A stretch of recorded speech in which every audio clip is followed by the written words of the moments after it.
সবাই সকাল থেকে জন্মদিনের তোড়া তোড়া ফুল তার পাতা থেকে ছিঁড়ে নেয়া পার্কের সংসার। তোমার স্বামী আজ অনেক দিনের পরে তোমার ঘরে নিয়ে হাজার বিদেশি উপহার। এই শুভ দিনে নানান কাজের ফাঁকে করছে কি মনে তোমার। এইবারই তুমি চলে গিয়েছিলে জীবন থেকে আমার।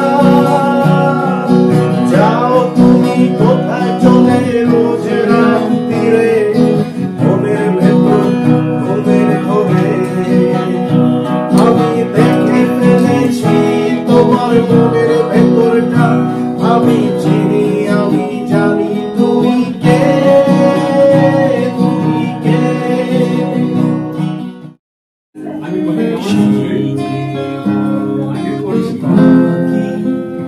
বসে যাবি গাছের ডালে কাটাতি আমার শৈশবের সকালে।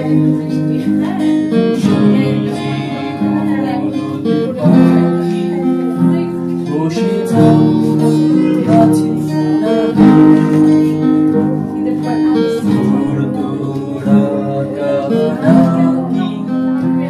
আমার শৈশবের সকালে।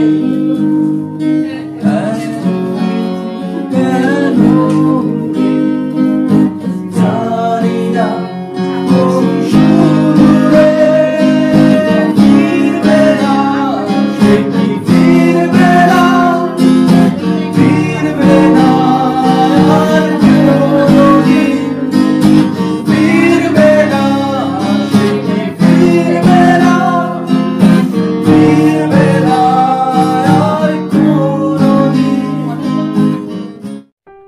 দর্শক, এই মুহূর্তে আমি আছি শফিউদ্দিন শিল্পালয় আর্ট গ্যালারি। এখানে 7 দিনব্যাপী প্রিন্ট মেকিং ওয়ার্কশপ চলছে। তো ওয়ার্কশপ ইনস্ট্রাক্টর যিনি নিচ্ছেন উনি আমাদের সবার শ্রদ্ধেয় চারুকলার প্রিন্ট মেকিং বিভাগের প্রফেসর আনিসুজ্জামান স্যার। তো স্যার কেমন আছেন স্যার? ভালো আছে, আপনি কেমন আছেন? স্যার আমি আছি স্যার, ভালো স্যার। আপনাকে পেয়ে আসলে আমরা সবাই খুব ধন্য, গর্বিত। আপনি আমাদের দেশের একজন অ্যাসেট। আমরাও ধন্য যে আপনি এসেছেন। কাঠখোদায়ে আমি যে মাধ্যমে এখানে যে কর্মশালাটি পরিচালনা করছি, কারণ এখানে কিন্তু এই কাঠখোদার কিন্তু বিভিন্ন রকমের টেকনিক থাকে, লাইট থেকে ডার্ক, ডার্ক থেকে লাইট, আবার জাপান, কোরিয়া বা চায়নাতে ওখানে কিন্তু ওয়াটার মিডিয়াতে ব্লক প্রিন্ট শেখানো হয়। আচ্ছা আচ্ছা। সেটা ওয়েদারের কারণে বা ম্যাটেরিয়ালস না থাকার কারণে আমাদের দেশে ওই প্র্যাকটিসটা তেমন হয় না। আপনি জেনে অবগত হবেন যে বাংলাদেশের যে চারুকলার প্রিন্ট মেকিং এর যে প্রাতিষ্ঠানিক যে চর্চা, সেটা শিল্পগুরু শফিউদ্দিন আহমেদের হাত ধরেই কিন্তু হয়। এবং শিল্পাচার্যের উনি ছিলেন একদম ঘনিষ্ঠ সহযোগী, এবং শিল্পাচার্যের সহযোগিতা এবং এই যে শিল্পগুরু শফিউদ্দিন আহমেদের ঐকান্তিক প্রচেষ্টায় কিন্তু এই যে আজকে যে আমরা এখন প্রিন্ট পেকিং করি, যে কাঠখোদাইয়ের যে কর্মশালা করছি, আমি মনে করি এটা সবই ওনার অবদান। আজকে যেখানে দাঁড়িয়ে আমি কথা বলছি, এটাও কিন্তু তারই জায়গার উপরে দাঁড়িয়ে কথা বলছি। এটা হলো শফিউদ্দিন চত্বর, শিল্পগুরু শফিউদ্দিন আহমেদ চত্বর। এই চত্বরে রয়েছে শফিউদ্দিন শিল্পালয়, শফিউদ্দিন স্মৃতি সংগ্রহশালা, Shafiuddin Ahmed print making studio, এবং তার আরেকটি ফ্লোর উপরে রয়েছে গ্যালারি চিত্র। এগুলো সবই কিন্তু এই শফিউদ্দিন চত্বরের মধ্যেই পড়ে, এবং এটা পরিচালনা করছেন এই যে শিল্পগুরু শফিউদ্দিন আহমেদ চত্বর। এই চত্বরের কিন্তু ফাউন্ডার শিল্পী গুরুপুত্র শিল্পী আহমেদ নাজির।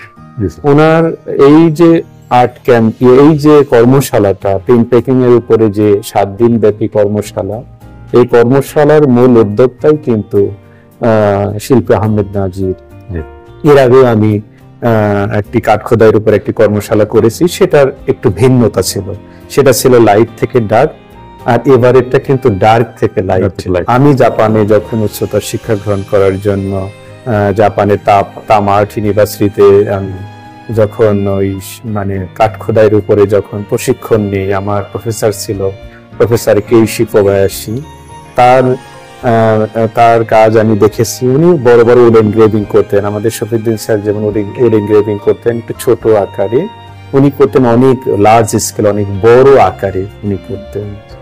তো ওনার যেহেতু মাধ্যম ছিল একটু ভিন্ন, ওখানে যে আমি প্রফেসর ফুমিয়াকি ফুজিতার কাজ দেখে আমি অনুপ্রাণিত হই, তখন ওনার কাছ থেকে আমার কিছুটা জাপানে থাকা অবস্থায় একটা ইন্সপিরেশন বা একটু ভালো লাগা, একটু অন্যভাবে যে কাঠের ফাইবারকে একটু মানে রেখে যে একটু অন্যভাবে ফ্ল্যাট করে যে কাজ করা যেতে পারে, সেটা জাপানে যে আমার ওই পরিবর্তনটা আসে। যেহেতু আমি ঢাকা বিশ্ববিদ্যালয়ের শিক্ষক, আমি মনে করি একজন শিক্ষকের কিন্তু দায়িত্ব আছে, কিন্তু অন্যান্য শুধু যে ঢাকা ইউনিভার্সিটির মধ্যে আমাকে সীমাবদ্ধ থাকতে হবে তা কিন্তু নয়। আমি এর আগে চট্টগ্রাম বিশ্ববিদ্যালয়ের যে চারুকলা ইনস্টিটিউট, সেখানে প্রিন্ট পেকিং যে ডিসিপ্লিন বা প্রিন্ট পেকিং যে বিভাগ রয়েছে, ওখানে আমি একটি মানে সাদা কালো পদ্ধতিতে আমি ওখানকার ছাত্রছাত্রীদেরকে একটা কর্মশালা করিয়েছিলাম। তারপরে গ্যালারি কসমস আছে, যে কসমস আতেলিয়ার 71, ওখানে আমি দুবার আমি মানে কর্মশালা আমি করিয়েছি, ওখানে আমি পরিচালনা করেছি। পাশাপাশি এখানে যে শফিউদ্দিন শিল্পালয় বা শফিউদ্দিন আহমেদ প্রিন্ট পেকিং যে স্টুডিও, এখানেও আমি এর আগে আরেকটি কর্মশালা পরিচালনা করেছি। এর আগে রোকেয়া সুলতানা করেছেন, আবার অধ্যাপক শেখ রকনুজ্জামান তিনিও করিয়েছেন। তো শিল্পগুরু শফিউদ্দিন আহমেদের জন্ম বার্ষিকী উপলক্ষে প্রতি বছরই কিন্তু শফিউদ্দিন শিল্পালয় কোনো না কোনো রকম মানে আয়োজন করেই থাকেন। সেই আয়োজনের অংশ হিসাবে যে আজকে যে কর্মশালা বা গতকাল যে কর্মশালাটা শুরু হলো, এটা 7 দিন ব্যাপী চলবে এবং এই যে কাজগুলো হবে এটার একটা ডিসপ্লে হবে। মানে তখন সবাই এই যে প্রিন্ট পেকিং এর যেহেতু মানে শিল্পগুরু শফিউদ্দিন আহমেদের হাত ধরেই যে বাংলাদেশে প্রিন্ট পেকিং এর মানে প্রাতিষ্ঠানিক চর্চা, তো সেই জন্য এটা মানে ওনার পরিবার থেকে, বিশেষ করে পরিবারের যে শিল্পগুরু শফিউদ্দিন আহমেদের যে পুত্র শিল্পী আহমেদ নাজির এবং পুত্রবধূ নাহিদা শারমিন, ওনাদের দুজনের ব্যক্তিগত উদ্যোগেই কিন্তু এইসব প্রোগ্রাম হয়ে থাকে। আমি মনে করি যে এরকম প্রিন্ট পেকিং এর যত চর্চা হবে, যত প্র্যাকটিস হবে, যত ফেস্টিভ্যাল হবে বা উৎসব হবে, যারা মানে জনসাধারণের মধ্যে একটা প্রিন্ট পেকিং এর একটা পরিচিতি, যে প্রিন্ট পেকিংটা কি এটা তো সবাই জানে না, সেটা একটা পরিচিতি লাভ করবে। আমি মনে করি আরো বেশি বেশি এরকম কর্মশালা হওয়া উচিত, বেশি বেশি উৎসব, সাবচিত্র উৎসব হওয়া উচিত, প্রিন্ট ফেয়ার হওয়া উচিত।